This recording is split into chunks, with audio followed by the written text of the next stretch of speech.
Hello students, welcome back to our YouTube channel. आज हम लोग सॉल्व करने वाले हैं न्यू सैंपल पेपर।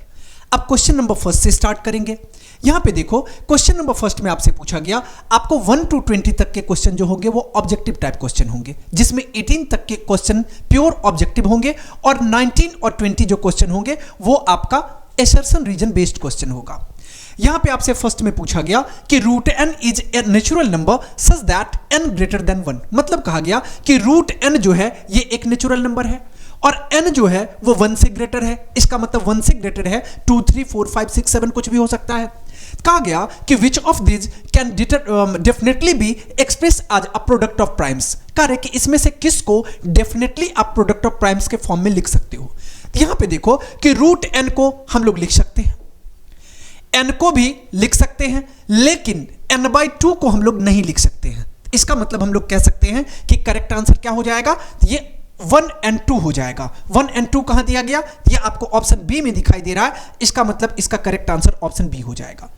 अगर आप चेक करना चाहते हो तो आप कोई भी नंबर लेकर के इसके प्लेस पे पुट करके देख सकते हो, तो 1 और 2 आपको डेफिनेटली फॉलो करते हुए नजर आ जाएंगे। ओके, अब हम लोग चलते हैं नेक्स्ट क्वेश्चन पे। नेक्स्ट क्वेश्चन में पूछा गया कि Amit design a flower vase using a graph of polynomial equations. कहा गया कि the curve m is a mirror image of py। मतलब कहा गया कि py का मिरर इमेज कर्व m है।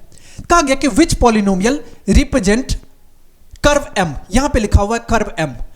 अब यहां पे समझो,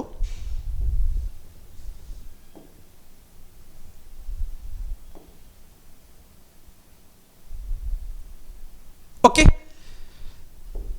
अब एक चीज बस, अब इसमें ज्यादा दिमाग लगाने की कोई जरूरत नहीं है। ये क्या पॉलिनोमियल है, तो py आपको दिया गया, ये इतना दिया गया है, और आपसे क्या पूछा गया m, और m के बारे में आपको क्या बताया गया कि m जो है वो मिरर इमेज है। तो इसका मतलब क्या करना है आपको, तो जस्ट सबका साइन चेंज कर लेना है।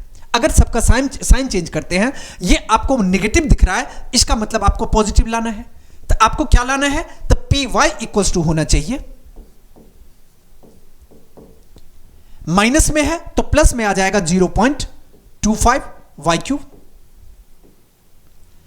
माइनस है प्लस कर लो, प्लस 0.1 वाई स्क्वायर, प्लस है तो माइनस कर लो 0.3 वाई, और -1 है तो इसको +1 कर लो। अब देखो कि ये कहां पे दिखाई दे रहा है, ये आपको 0.25 Y cube plus 0.1 Y square minus 0.3 Y और +1, ये हमें ऑप्शन सी में दिखाई दे रहा है। इसका मतलब 2 का करेक्ट आंसर जो है वो ऑप्शन सी हो जाएगा। बातें समझ में आ गई। अब हम लोग नेक्स्ट क्वेश्चन की ओर बढ़ते हैं। नेक्स्ट क्वेश्चन में आपसे पूछा गया कि if a pair of linear equations given by a1x plus b1y plus c1 equals to 0 and a2x plus b2y plus c2 equals to 0 has a unique solution, then which of the following is true। अब आपको यह पता होना चाहिए कि unique solution के लिए क्या कंडीशन होता है। तो a1 by a2 does not equals to, अगर b1 by b2 के हो जाए तो ऐसे कंडीशन में यूनिक सॉल्यूशन होता है। यहां पे देखो a1 by a2 does not equals to b1 by b2 होना चाहिए। a1 by a2, अब देखो कि इसको फर्स्ट को हम सॉल्व करना पड़ेगा, तब आंसर तक पहुंच सकते हैं। ये आपको दिया गया a1 a2 equals to b1 b2। अगर इसको सॉल्व करेंगे तो हम लोग a1 by a2 तक नहीं पहुंच सकते, मतलब इसको नहीं होगा। सेकंड को चेक कर लो, a1 b2 does not equals to a2 b1। अब इसको ऐसे सिंप्लीफाई करके लिखा जा सकता है a1 by a2 does not equals to b1 by b2। इसका मतलब आपका करेक्ट आंसर ये हो जाएगा, और ये आपका ऑप्शन बी रहा। तो 3 का करेक्ट आंसर ऑप्शन बी हो जाएगा। अब देखो, इसी के प्लेस पे अगर ये पूछ लिया जाता इनफाइनाइट मेनी सॉल्यूशन के लिए क्या होगा, तो आप कह सकते हो कि a1 by a2 equals to b1 by b2 और equals to c1 by c2। अगर ये पूछ लिया गया होता कि नो सॉल्यूशन के लिए क्या होगा, तो a1 by a2 equals to b1 by b2 और does not equals to c1 by c2 हो जाए, तो ऐसे कंडीशन में नो सॉल्यूशन होगा। बातें समझ में आ गई। अब हम लोग चलते हैं नेक्स्ट क्वेश्चन की ओर।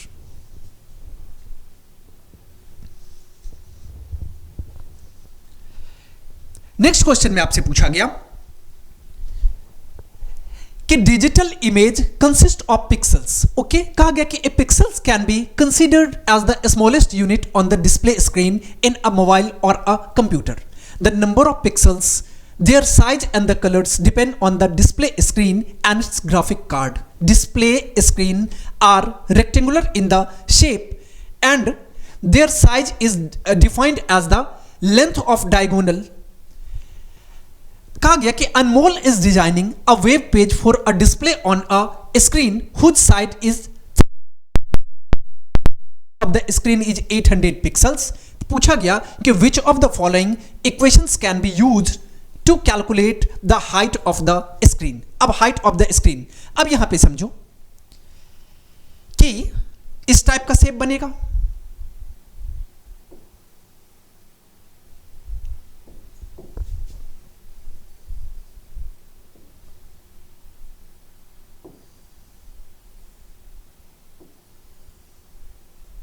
अब समझने की कोशिश करो। क्या कहा गया कि display screen are rectangular in shape, चलिए रेक्टेंगुलर शेप का हो जाएगा।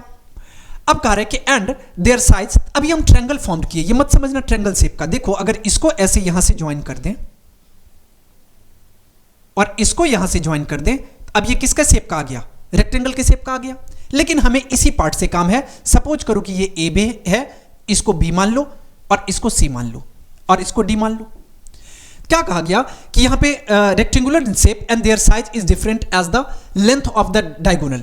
कहा गया कि Anmol is designing a web page for the display on a screen whose size is 1000 pixels. यहां पे कितना दिया गया है? 1000 पिक्सल्स है, तो ये आपको नहीं पता है। तो कहा गया कि the width of the screen, तो ये आपको दिया गया 1000 पिक्सल और width of the screen, width क्या हो जाएगा? BC हो जाएगा। ये कितना का है? 800 पिक्सल का है। क्वेश्चन में आपसे क्या पूछा गया कि which of the equations can be used to calculate the height. हम लोग AB को हाइट मान लेते हैं। बातें समझ में आ गई? AB को हमने हाइट मान लिया, ये रहा आपका डायगोनल और ये रहा आपका विड्थ। अब देखो कि आपको ABC क्या दिख रहा है? एक राइट एंगल ट्रायंगल दिख रहा है। हम लोग इन राइट ट्रायंगल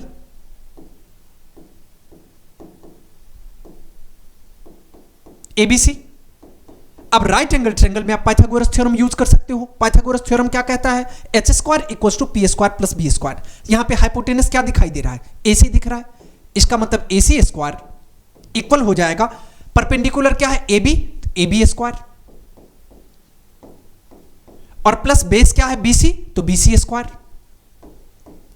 अब यहां पे देखो AC आपको पता है कि 1000 है, तो 1000 का स्क्वायर माइनस AB कितना है? 800 का स्क्वायर,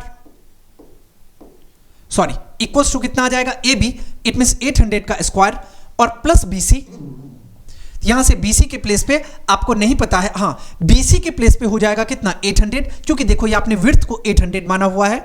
यहां से AB को आप AB ही रहने दो, या आप AB को क्या माना है? H माने हुए हो, इसको आप H ले लो, H स्क्वायर। अब प्लस BC के प्लेस पे आ जाएगा 800 का स्क्वायर। अब अगर इसको हम लोग सॉल्व करेंगे तो कितना आ जाएगा? तो ये आपको आ जाएगा 1000 का स्क्वायर। कितना दिया गया है? तो ये आपको दिया गया है। एक बार हम चेक कर लेते हैं डेटा को, क्या डेटा 1000 ही है या नहीं है, या display size design Anmol design to web page for display on a screen of size 1000 pixel. बिल्कुल दिया गया है। और ये कितना है? 800। इसका 1000 का स्क्वायर कर लो, 1 2 3 4 5 6 और माइनस आ जाएगा 8 8 जा 64 और 1 2 3 4 और ये इक्वल हो जाएगा किसके? H स्क्वायर के। यहां से आप माइनस कर लो। अगर इसको हम लोग माइनस करेंगे तो क्या लिख सकते हैं? तो ये आपको आ जाएगा H स्क्वायर, क्या सब दिया गया? H स्क्वायर और माइनस 200 इंटू H स्क्वायर और माइनस 200 इंटू 1800। अब 200 इंटू 1800 की बात हो रही है, लेकिन 200 और 1800 तो हमें है ही नहीं।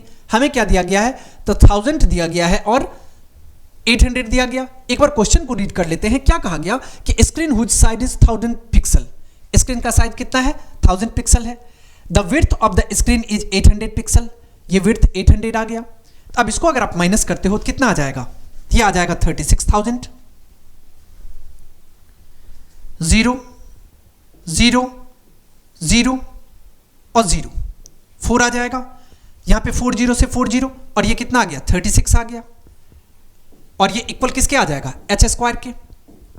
या आप इसको ऐसे लिख सकते हो, एच स्क्वायर और -36 1 2 3 4 और ये इक्वल आ जाएगा 0 के। एच स्क्वायर -36,000 और ये इक्वल कितना आ जाएगा, तो 36 के आगे नहीं 3,60,000 हो गया। तो अब देखो कि इससे मिलता जुलता कौन सा आंसर दिख रहा है। अगर ऑप्शन बी को आप चेक करो तो 1800 को अगर 200 से आप मल्टीप्लाई करोगे तो आपको 36,000 बन जाएगा। इसका मतलब देखो ऑप्शन बी आपका करेक्ट आंसर हो जाएगा, क्योंकि आपको मिल गया एच स्क्वायर माइनस, देखो इस दोनों को बस आपको मल्टीप्लाई करना है। 18 को 2 से मल्टीप्लाई करेंगे 36 आ जाएगा, कितना 0, तो 1 2 3 4। ये क्या निकल के आया, तो एच स्क्वायर माइनस 36 मतलब 3,60,000 इक्वल्स टू 0। और यहां पे भी क्या है, h square minus 3,60,000 equals to 0। तो इसका मतलब इसका करेक्ट आंसर जो है वो ऑप्शन बी हो जाएगा। बातें समझ में आ गई।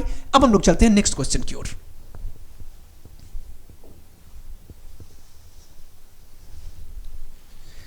नेक्स्ट क्वेश्चन में आपसे पूछा गया कि a groups of a class were asked to come up with a arithmetic progression मतलब AP shown below are in their responses। अब देखो ग्रुप M है और ग्रुप M क्या है, अरिथमेटिक प्रोग्रेशन। अब देखो कि आपको कुछ बेसिक कॉन्सेप्ट पता होना चाहिए अरिथमेटिक प्रोग्रेशन का। अरिथमेटिक प्रोग्रेशन का मतलब हुआ वैसा सीरीज जिसका कॉमन डिफरेंस सेम हो, वही अरिथमेटिक प्रोग्रेशन में आएगा। अब यहां पे देखो कि सबका कॉमन डिफरेंस चेक करते हैं। अगर इसका चेक करोगे तो 2 - 4 तो -2, 0 - 2 -2, -2 0 -2। और ऐसे ही यहां पे आप चेक कर लो ये कितना आ जाएगा, यहां पे आ जाएगा 0.5, इट मींस ये आ जाएगा 17 मतलब 37, ये 4 आ जाएगा, ये आपको आ जाएगा -4.5। अब इसको अगर आप चेक करोगे ये भी आपको आ जाएगा, यहां पे कितना आ गया, अगर पॉइंट ऐड करेंगे तो 39 और 2 ऐड करने पे 4.5, यहां पे आपको क्या करना है, इसके प्लेस पे आपको आ जाएगा 2.5, ये भी आपको आ गया -2.5। इसको अगर आप सॉल्व करोगे ये आपको आ जाएगा 0.5 और 2.5, यहां से भी आ गया आपको -2.5। और इसको अगर सॉल्व करेंगे 0.5 34 और 236, ये भी आ गया -2.5। अब यहां पे देखो इसका भी कॉमन डिफरेंस इक्वल, इसका भी कॉमन डिफरेंस इक्वल, इसका मतलब ये दोनों एपी में है। नेक्स्ट को चेक करो, -21 और -19, तो -21 + 19 इट मींस ये आपको आ जाएगा -2।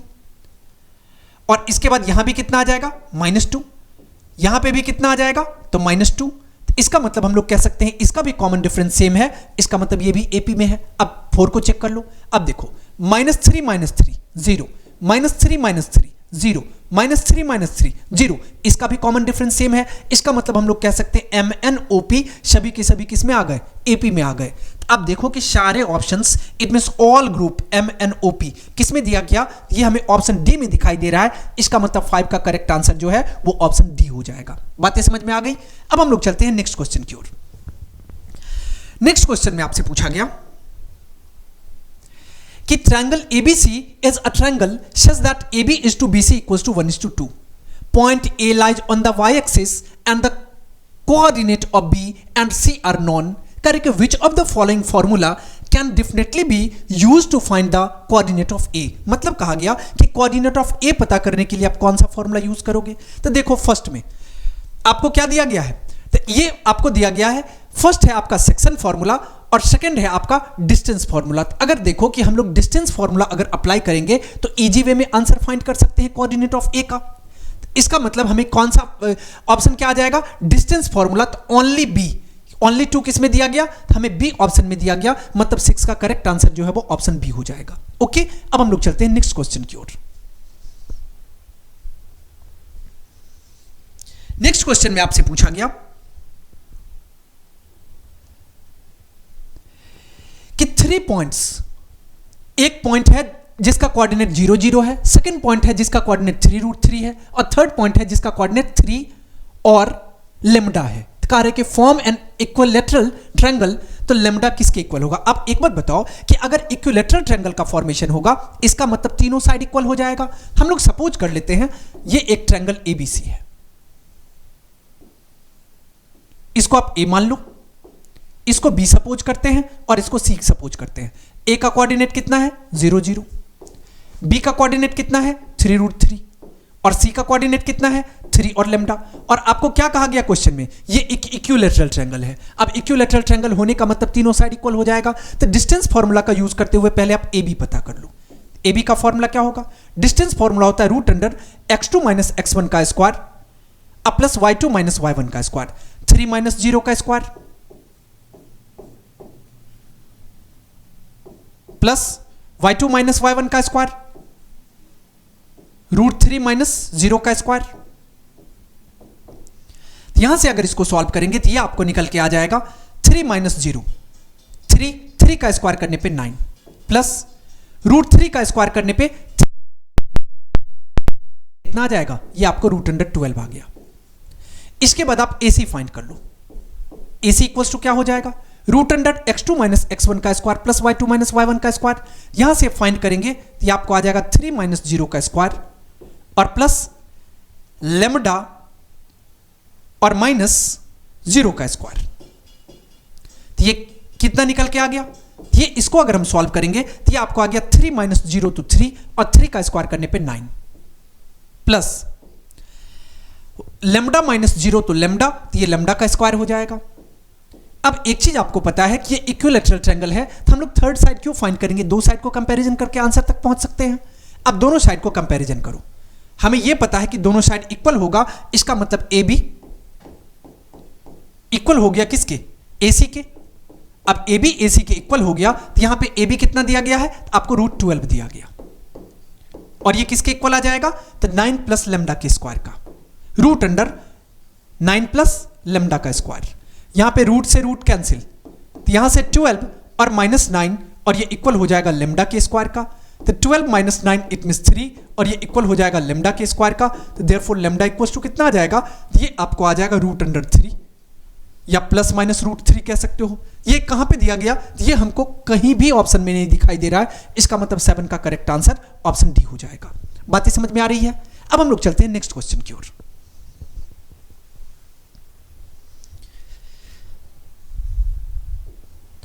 नेक्स्ट क्वेश्चन में आपसे पूछा जा रहा है कि Leela has a triangular cabinet that fits under his suitcase. There are 4 parallel slabs. The total height of the cabinet is 144 centimetre. ये रहा आपका टोटल हाइट 144। अब कहा गया कि what is the maximum height of the book that can stand upright on the bottom most shelf. यहां पे देखो, इसका हाइट आपसे पूछा गया, मतलब यहां से यहां तक क्या होगा, ये हाइट आपसे पूछ लिया गया। बातें समझ में आ रही है। अब इसको हम लोग सॉल्व करते हैं। अब कैसे सॉल्व करेंगे, अब समझो पहले। अब देखो कि एक ट्रायंगल आप ले लो, इसमें आपको टोटल हाइट दे दिया गया है कितना, 144 दिया गया है, और ये हमको कितना है, y पता है, 2y पता है, फिर 2y पता है और 3y पता है। तो इन ट्रायंगल अब इसका कुछ नेमिंग कर सकते हैं क्या। अगर इसका नाम हम लोग रखना चाहें तो ये A कर लो, इसको B कर लो, इसको C कर लो, इसको D कर लो और इसको E कर लो। तो in triangle ABC and triangle ADE। अब एक चीज देखो गौर से कि ये तो पैरेलल है। अब इसका मतलब ये दोनों ट्रायंगल जो है वो क्या हो जाएगा, सिमिलर हो जाएगा। अब क्यों सिमिलर हो जाएगा, ये समझो। ये एंगल जो हो जाएगा वो इसके इक्वल हो जाएगा, ये एंगल जो है ये इसके इक्वल हो जाएगा, और एंगल ए दोनों के पास कॉमन है, तो हम लोग कह सकते हैं बाय ए सिमिलरिटी ये दोनों ट्रायंगल इट मींस ABC और ADE आपस में सिमिलर हो जाएगा। अब अगर आप पता है तो यहां पे आप डायरेक्ट कह सकते हो कि ट्रायंगल ABC और ये सिमिलर हो जाएगा किसके, ट्रायंगल ADE के। अब दो ट्रायंगल अगर सिमिलर होते हैं तो उसमें कॉरस्पॉन्डिंग साइड का रेशियो भी इक्वल हो जाता है। तो इसका मतलब आप यहां से कह सकते हो AB और बाय AD ये इक्वल हो जाएगा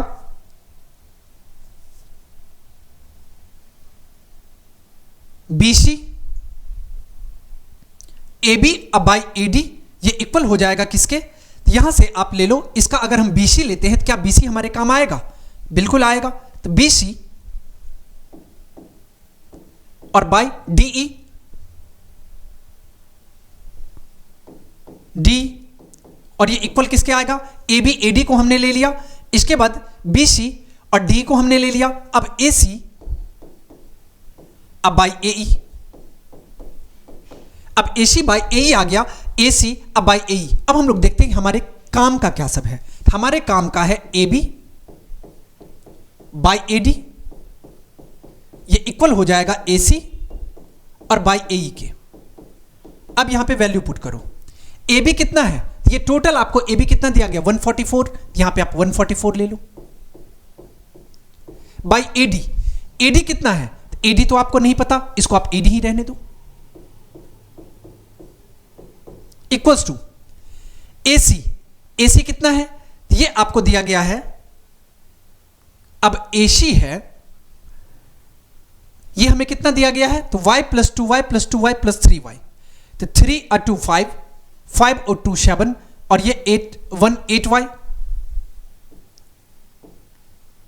और बाय AE, AE कितना दिया गया है, तो 2 4 और 1 5y। बातें समझ में आ रही है। अब इसको अगर हम सॉल्व करेंगे तो y से y कैंसिल हो जाएगा। अब इसको क्रॉस मल्टीप्लाई कर लेते हैं। अगर इसको क्रॉस मल्टीप्लाई करेंगे तो यहां पे देखो 144 का मल्टीप्लीकेशन 5 के साथ और AD का मल्टीप्लीकेशन 8 के साथ, इसको हम लोग लिख सकते हैं AD into 5, AD into 8 equals to 5 into 144। यहां से आप कह सकते हो AD इक्वल्स टू आपको मिल जाएगा 5 इंटू 144 और डिवाइडेड बाई 8, 8 से डिवाइड कर लो, 8 1 जा 8, 18 8 जा, यहां से AD कितना मिल गया, AD आपको आ गया 18 इंटू 5, इट मीन्स 90 आ गया। और क्वेश्चन में आपसे क्या पूछा गया था, क्वेश्चन में आपसे पूछा गया था कि ये कितना होगा, इट मीन्स BD कितना होगा, ये आपको फाइंड करना है। BD कैसे फाइंड करोगे, अब बताओ कि अगर AB में से AD को माइनस कर लोगे तो BD आ जाएगा। यहां से हम लोग डायरेक्ट लिख सकते हैं BD इक्वल्स टू AB और माइनस AD। AB कितना है, AB आपका 144 सेंटीमीटर है और AD आपने कितना फाइंड किया, 90 फाइंड किया, तो माइनस करने पे कितना आ जाएगा, 54 सेंटीमीटर आ जाएगा। तो 54 सेंटीमीटर कहां दिया गया, ये हमें ऑप्शन सी में दिख रहा है, इसका मतलब 8 का करेक्ट आंसर ऑप्शन सी हो जाएगा। ओके, अब हम लोग चलते हैं नेक्स्ट क्वेश्चन की ओर।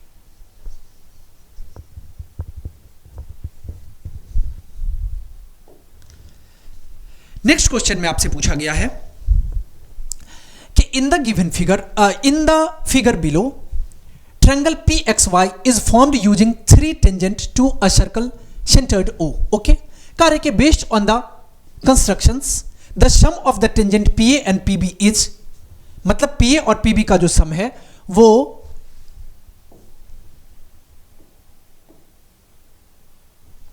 PA and PB का जो सम है वो यहां पे कहा गया कि is blank the perimeter of PXY, मतलब PXY और पेरीमीटर और सम ऑफ टेंजेंट PA और PB के बीच क्या रिलेशन आएगा वो आपको डिफाइन करना है। तो यहां पे आप समझने की कोशिश करो, बस एक थ्योरम आपको पता होना चाहिए कि किसी भी एक्सटीरियर पॉइंट से जब हम लोग टेंजेंट ड्रॉ करते हैं किसी सर्कल पे तो उस टेंजेंट का लेंथ इक्वल हो जाता है। जैसे कि सपोज करो कि P कोई एक्सटीरियर पॉइंट है, यहां से टेंजेंट ड्रॉ किया गया PA और PB, इसका मतलब PA इक्वल्स टू PB हो जाएगा। बस इतना आपको याद रखना है, बाकी सारा काम हो गया।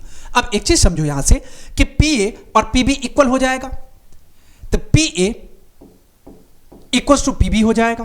क्यों इक्वल हो जाएगा, रीजन आपको पता है। इसके बाद देखो X यहां पे एक एक्सटीरियर पॉइंट हो गया, इसका मतलब एक्सटीरियर पॉइंट से दो टेंजेंट ड्रॉ किया गया, कौन सा, XA और XM, इसका मतलब AX और XM की लंबाई इक्वल हो जाएगी। यहां से आप कह सकते हो AX इक्वल्स टू XM, ये पता चल गया आपको। अब ऐसे ही समझो कि Y एक्सटीरियर पॉइंट है तो Y से M का लेंथ और Y से B का लेंथ भी इक्वल हो जाएगा। यहां से हम लोग कह सकते हैं MY इक्वल हो जाएगा किसके, तो BY के। अब कौन सा थ्योरम यूज किए हैं हम आपको बता चुके हैं। अब आपसे क्वेश्चन में क्या पूछा गया कि पेरीमीटर ऑफ PXY, तो पेरीमीटर ऑफ ट्रायंगल PXY, और आपको पता है कि पेरीमीटर का मतलब क्या होता है, sum of all side. Sum of all side करेंगे तो पेरीमीटर PXY की बात अगर हम करेंगे, P एक्स और वाई, इसको आप क्या लिख सकते हो, p x plus x y, अब प्लस क्या होगा, पी वाई, यहां पे पी वाई। अब समझने की कोशिश करो, पी एक्स को आप पी एक्स ही रहने दो और एक्स वाई को आप टू पार्ट में लिख सकते हो। ये रहा आपका टोटल एक्स वाई जो एक्स एम और एम वाई के मिलने से बना, इसका मतलब इसके प्लेस पे हम x m plus m y लिख सकते हैं, x m plus m y और प्लस आ जाएगा पी वाई। अब एक चीज समझो, इस दोनों को एक साथ कर लो और इस दोनों को एक साथ कर लो, इसको हम लोग लिख सकते हैं पी एक्स और प्लस। अब xm यहां पे समझने की कोशिश करो कि xm किसके इक्वल है, ax के इक्वल है, तो xm के प्लेस पे ax भी तो लिखा जा सकता है, यहां पे आप ax पुट कर लो प्लस my के प्लेस पे आप क्या लिख सकते हो, यहां पे समझो कि my जो है वो by के इक्वल है, तो हम my के प्लेस पे by भी तो पुट कर सकते हैं, यहां पे आ जाएगा by और प्लस py।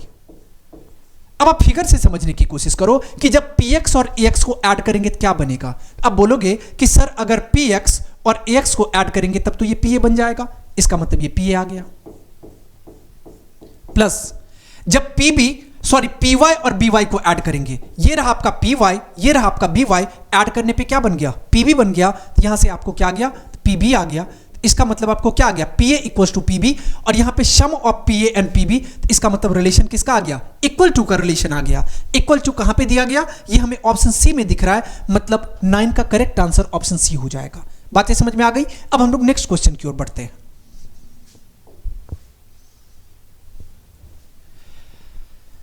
यहां पे आपसे पूछा गया कि here is a circle with centre O, यहां पे एक सर्कल दिया गया जिसका सेंटर O है। Manu wants to draw a tangent RS, मतलब मनु जो है एक टेंजेंट RS ड्रॉ करना चाहता है to a circle. What is the number of points at which the line RS will meet the circle. मतलब देखो कि अगर हम लोग RS, सपोज करो कि ये RS आपका टेंजेंट रहा, ओके, अब ये बताओ कि सर्कल को कितने पॉइंट पे टच कर रहा है। आपको पता है ओनली 1 पॉइंट पे टच कर रहा है। यहां पे सपोज कर लेते हैं हम लोग पॉइंट ऑफ कॉन्टैक्ट होगा, तो यहां से क्वेश्चन में आपसे क्या पूछा गया, क्वेश्चन में आपसे ये पूछा गया कि what is the number of point eight which the line RS touch the circle, तो ओनली 1 पॉइंट पे टच करेगा, इसका मतलब इसका करेक्ट आंसर क्या होगा, ऑप्शन बी हो जाएगा। बातें समझ में आ रही है। अब हम लोग नेक्स्ट क्वेश्चन की ओर बढ़ते हैं। अब जैसे देखो, कोई चाहे तो इस तरफ से भी ड्रॉ कर सकता है, कोई चाहे तो यहां भी ड्रॉ कर सकता है, कहीं भी ड्रॉ करेगा तो ओनली एक ही पॉइंट मिलेगा जो कि टच करता हुआ नजर आएगा। इसका मतलब आप कह सकते हो कि इसका करेक्ट आंसर क्या हो गया, तो ऑप्शन बी हो गया। अब हम लोग चलते हैं नेक्स्ट क्वेश्चन की ओर।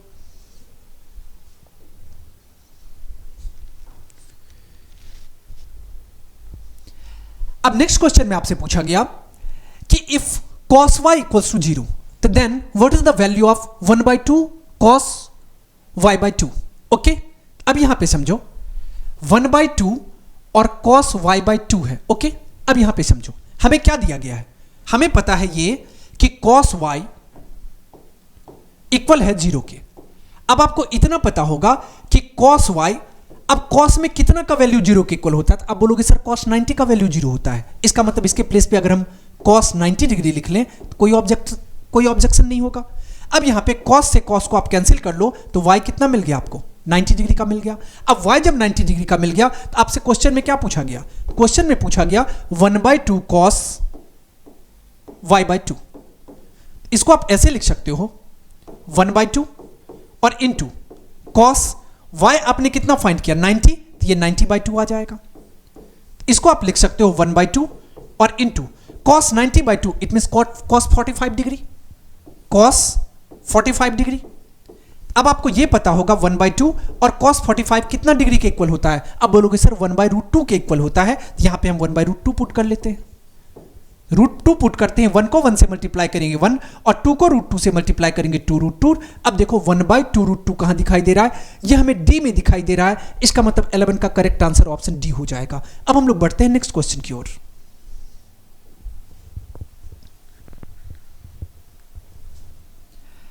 12 नंबर क्वेश्चन में आपसे पूछा गया कि triangle ABC is an isosceles right triangle, right angle at B, what is the value of 2 sin A into cos A। इसका वैल्यू आपसे पूछा गया। क्वेश्चन में क्या कहा गया कि ये एक राइट आइसोसेलेस ट्रायंगल है। हम लोग सपोज कर लेते हैं ये A, B और C, ये एक राइट आइसोसेलेस ट्रायंगल कहने का मतलब ये साइड और ये साइड इक्वल है। आगे क्या कहा गया कि राइट एंगल एट बी, तो बी पे 90 डिग्री का एंगल आ गया। तो what is the value of 2 sin a into cos A, आपसे 2 sin a into cos A का वैल्यू पूछा गया। अब एक चीज समझो आप कि अगर ट्रायंगल एबीसी एक राइट आइसोसेलेस ट्रायंगल है, इन राइट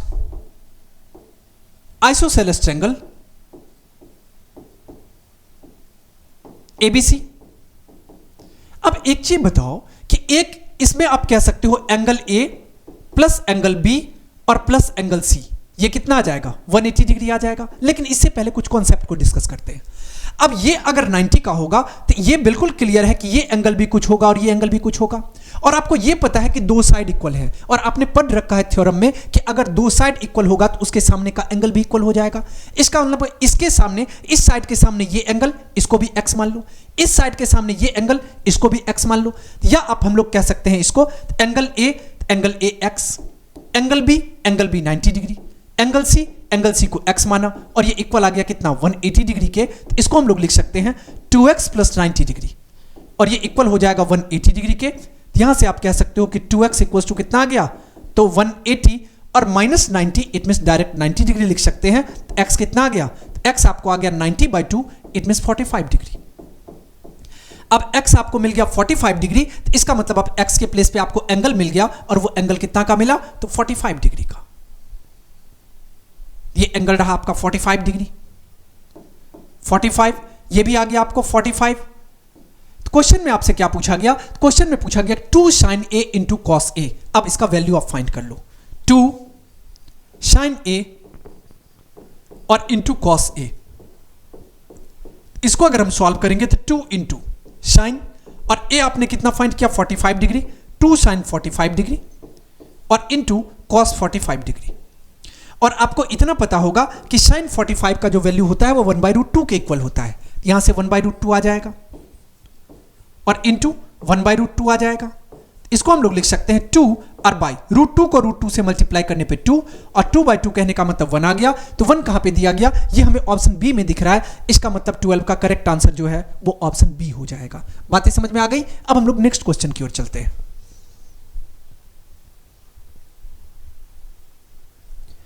13 नंबर क्वेश्चन में आपसे पूछा गया कि a 9 metre height street light pole is broken during a storm. मतलब कहा गया कि एक स्ट्रीट लाइट है जो कि आंधी में टूट गया। हम लोग सपोज करते हैं कि ये हमारा स्ट्रीट लाइट रहा और ये इस पॉइंट से आंधी में टूट गया। अब कहा गया कि 9 मीटर, इसका टोटल कितना है 9 मीटर है। Broken during a storm, the top end of the pole touch the ground at 30 degree. अब देखो कि टॉप एंड मतलब ये जो है अगर यहां से टूटा होगा, ये जमीन को यहां पे टच कर रहा होगा, जमीन को टच कर रहा होगा। और क्वेश्चन में कितना कहा गया, तो 30 डिग्री के एंगल से, इसका मतलब ये यहां पे कितना आ जाएगा 30 डिग्री आ जाएगा। अब इसको आप ए मान लो और इसको बी मान लो, इसको सी मान लेते हैं और ये डी हो गया। ओके, अब ये कितना का एंगल होगा 90 डिग्री का। अब कहा गया कि टोटल जो स्ट्रीट लाइट का हाइट है वो कितना है, ये आपको दे रखा है कहां पे, तो कहीं तो दिया गया है 9 मीटर। ये कितना का रहा 9 मीटर का रहा। अब देखो कि टोटल हाइट अगर 9 मीटर का होगा, हम लोग सपोज कर लेते हैं BC x होगा, तो ये कितना आ जाएगा 9 - x हो जाएगा, क्योंकि टोटल हाइट यहां से यहां तक कितना है, ये आपको 9 मीटर दिया गया। ये आपको यहां से यहां तक 9 मीटर, एक को x माना, दूसरा 9 - x हो जाएगा। अब एक चीज बताओ कि ये जो टूटा हुआ पार्ट है वही तो जमीन पे आकर के लगा है। इसका मतलब ये अगर 9 - x है तो ये भी 9 - x ही होगा ना। बातें समझ में आ रही है।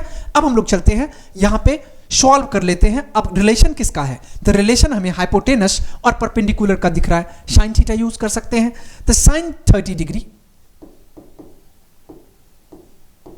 p/h होगा, इसका मतलब BC, और बाय h के प्लेस पे क्या आ जाएगा CD।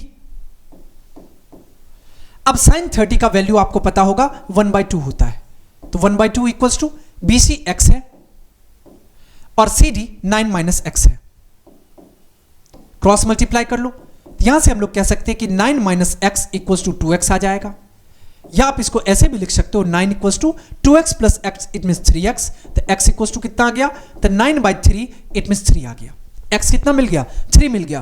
क्वेश्चन में पूछा गया कि what height did the pole blocks, तो इसका मतलब देखो BC ही जो है वो हाइट हो जाएगा जहां से पोल टूटा था, इसका मतलब ये 3 आ जाएगा, और 3 कहां पे दिया गया, तो 3 मीटर हमें ऑप्शन ए में दिखाई दे रहा है, इसका मतलब हम लोग कह सकते हैं कि 13 का करेक्ट आंसर ऑप्शन ए हो जाएगा। ओके,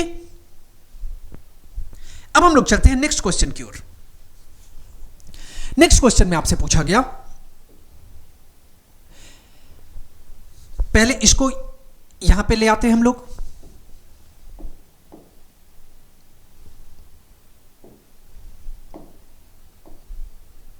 ओके अब समझने की कोशिश करो। कहा गया कि shown below is a circle with centre O, मतलब एक सर्कल दिखाई दे रहा है जिसका सेंटर O है।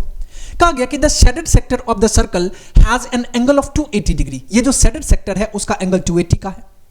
कहा गया कि and the area A centimetre square, और एरिया कितना दिया गया, A सेंटीमीटर स्क्वायर दिया गया। कह रहे कि व्हाट इज द मतलब and area A centimetre square, तो what is this is the area of unshaded sector. आपसे पूछा गया कि अनशेडेड सेक्टर का एरिया क्या होगा। अब यहां पे आप समझने की कोशिश करो, हम लोग यहां से कह सकते हैं हमें थीटा कितना मिल गया, 280 डिग्री मिल गया। हमें A इक्वल्स टू, हम लोग कह सकते हैं area of shaded sector,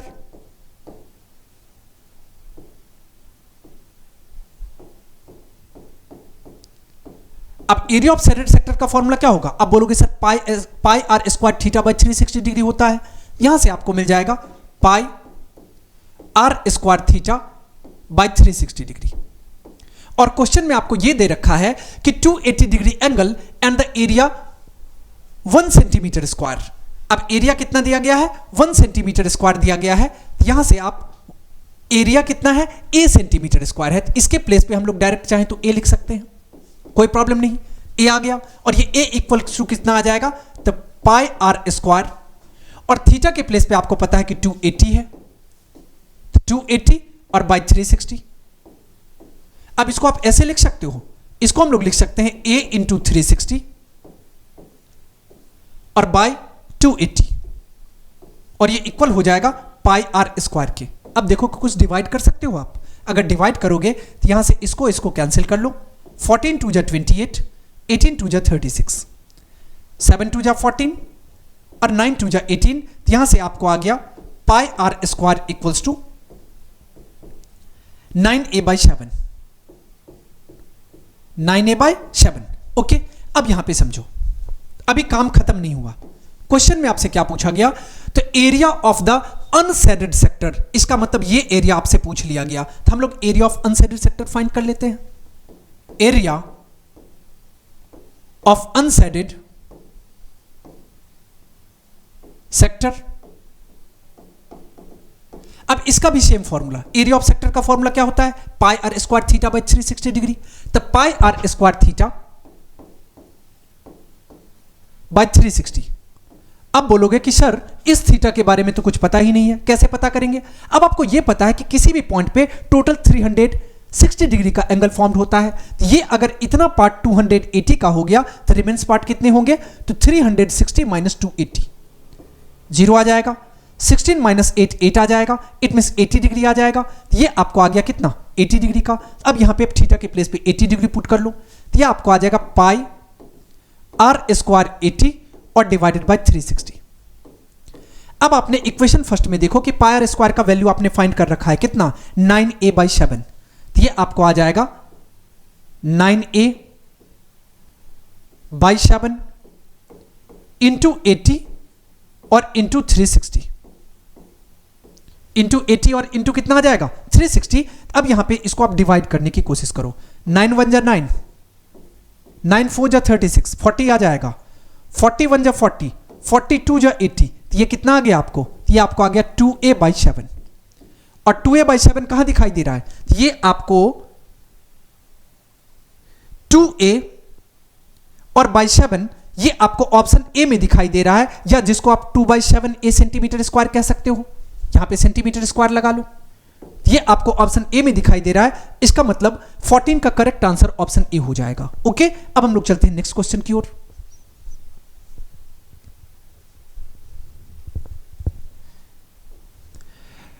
next question में आपसे पूछा गया कि in the figure given below O is the centre of the circle. O जो है वो सेंटर ऑफ सर्कल है। P R and R Q are chord, मतलब पी आर और आर क्यू कॉर्ड है। कहा गया कि the radius of the circle is 5 centimetre. ये आपको 5 सेंटीमीटर का दिया गया है रेडियस, ये भी 5 सेंटीमीटर होगा, ये भी 5 सेंटीमीटर होगा। पी आर 8 सेंटीमीटर है, इट मीन्स ये आपको 8 सेंटीमीटर दिया गया है। इसके बाद क्यू आर 6 सेंटीमीटर है, ये 6 सेंटीमीटर का है। क्यू आर 6 सेंटीमीटर का है। कहा गया कि N P R Q 90 degree, P R और क्यू ये 90 डिग्री का है। कह रहे कि what is the approximate arc of the shaded region. Area होना चाहिए, यहां पे क्या होना चाहिए, ये एरिया होना चाहिए, एरिया ऑफ सैडल रीजन। अब सैडल रीजन का एरिया आपको फाइंड करना है, कैसे फाइंड करोगे। अब एक चीज देखो कि एरिया ऑफ सेमी सर्कल, अगर हम लोग सेमी सर्कल के एरिया में से एरिया ऑफ ट्रायंगल को माइनस कर दें तो हमें एरिया ऑफ सैडल रीजन पता चल जाएगा। ओके, यहां से आप area of semi circle, area of shaded region equals to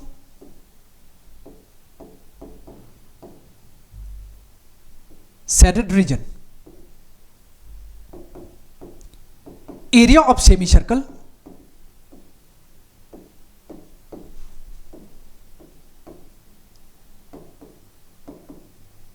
circle और माइनस हो जाएगा एरिया ऑफ ट्रायंगल।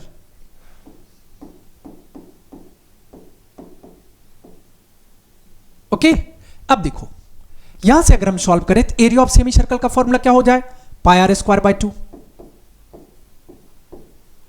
और एरिया ऑफ ट्रायंगल का formula 1/2 into base into height, it means 1/2 into 6 into 8 into 8।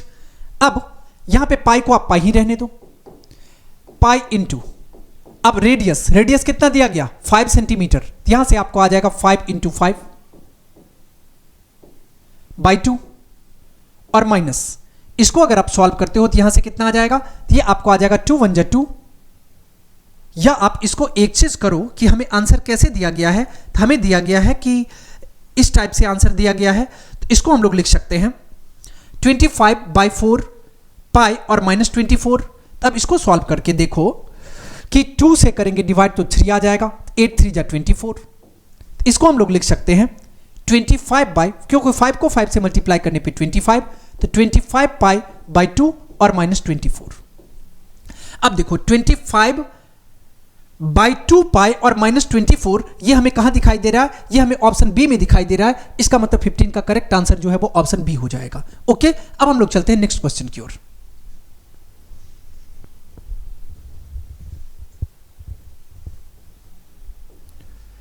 Next question में आपसे पूछा गया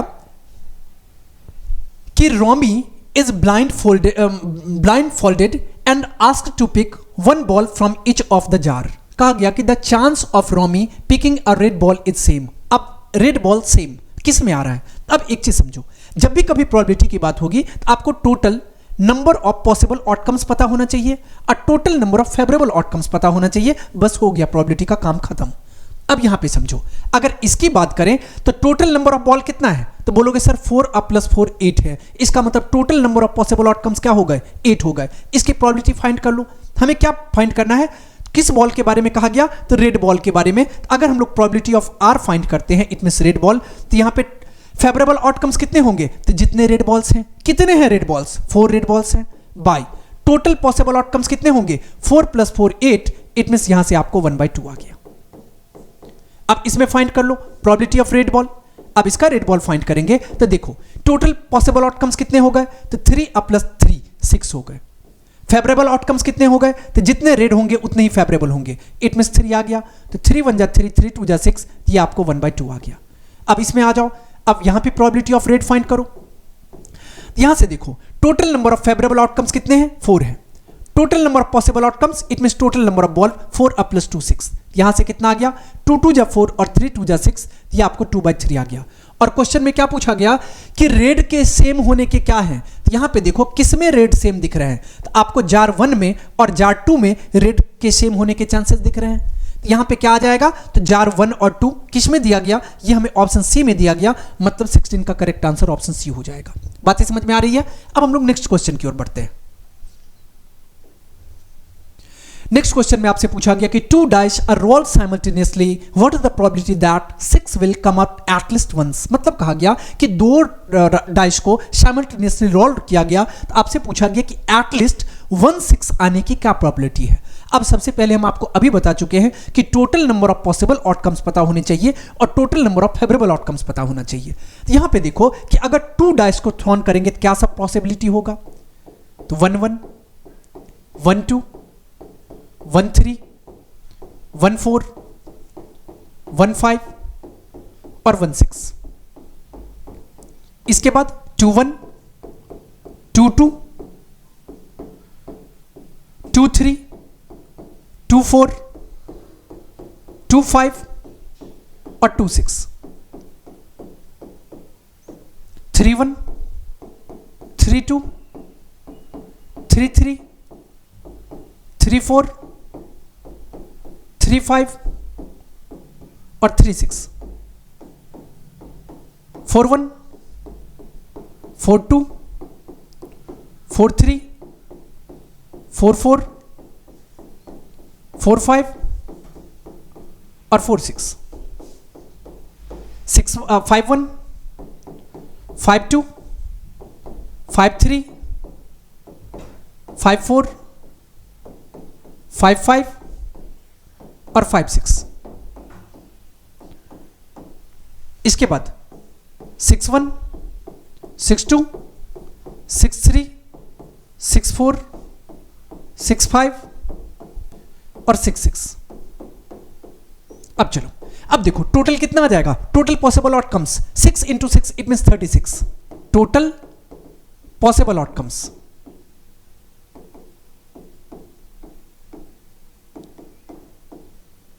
ये आपको आ गया 36। अब क्वेश्चन में क्या कहा गया कि 6 विल कम एटलीस्ट 1, कम से कम एक बार 6 आना चाहिए। अब इसमें आप चेक करो कि किसमें कम से कम एक बार 6 है।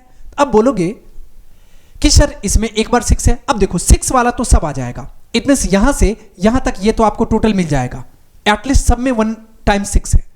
अब एक बार 6 इसमें भी आ रहा है, एक बार 6 यहां भी दिख रहा है, एक बार 6 यहां भी दिख रहा है और एक बार 6 यहां भी और एक बार 6 यहां भी। इसका मतलब total number of favourable outcomes कितने आ गए, यहां से आपको 6 मिल गए, 7 8 9 10 11, तो total number of favourable outcomes 11 हो गए। Total number of favourable outcomes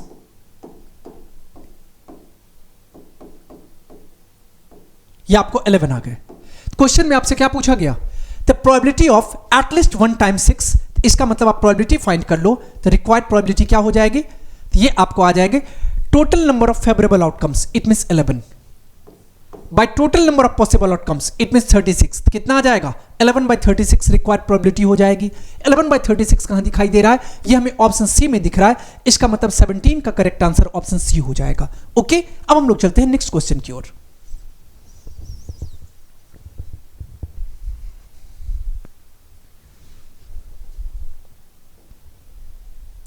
next question में आपसे पूछा गया कि if aesthetics and outliers is a data point that differs sufficiently from other observations of a data set. Correct, if an outlier is included in the following data set, तो which measures of central tendency would change 12 15 22 44 44 44 48 50 और 51। अब आपको यहां पे समझना पड़ेगा, क्या समझना पड़ेगा, मीन मीडियन मोड का कुछ कॉन्सेप्ट समझना पड़ेगा। मीन का मतलब क्या होता है, sum of observation by number of observation. इसका मतलब अगर हम लोग ऑब्जर्वेशन में छेड़छाड़ करेंगे तो मीन में चेंज जाएगा, क्योंकि अगर कुछ इंक्लूड करेंगे या कुछ उससे एक्सक्लूड करेंगे इसका मतलब मीन में निश्चित तौर पे चेंज आएगा।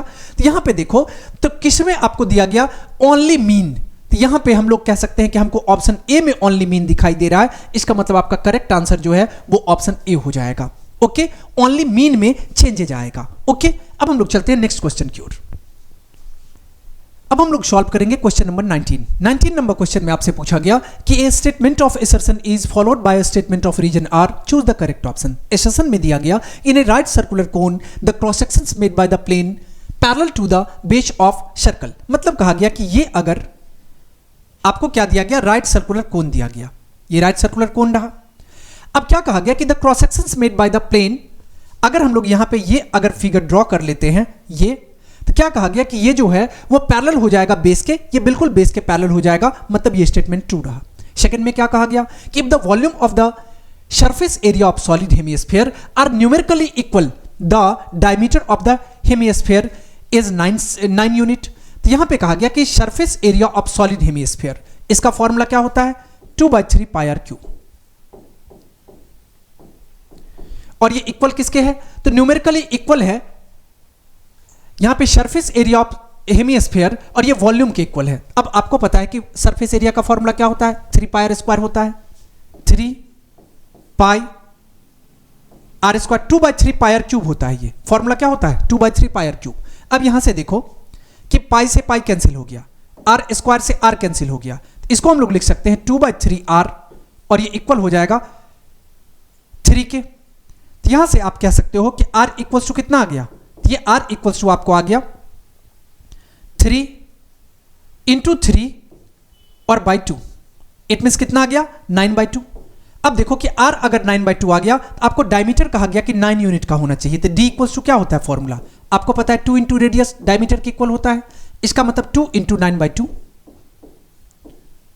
2 से 2 कैंसिल, तो ये कितना आ गया 9, इट मींस ये भी करेक्ट हो गया। लेकिन देखो कि एक दूसरे से कोई रिलेशन है क्या, इसमें बातें हो रही है राइट सर्कुलर कोन की, यहां पे बातें हो रही है हेमिस्फीयर की, एक दूसरे से दूर दूर तक कोई लेना देना नहीं है। इसका मतलब हम लोग कह सकते हैं कि इसका करेक्ट आंसर ऑप्शन बी हो जाएगा, क्योंकि असर्शन और रीजन दोनों करेक्ट है। ओके, अब आगे बढ़ते हैं, तो इसमें आप आंसर बी को सेलेक्ट कर लो।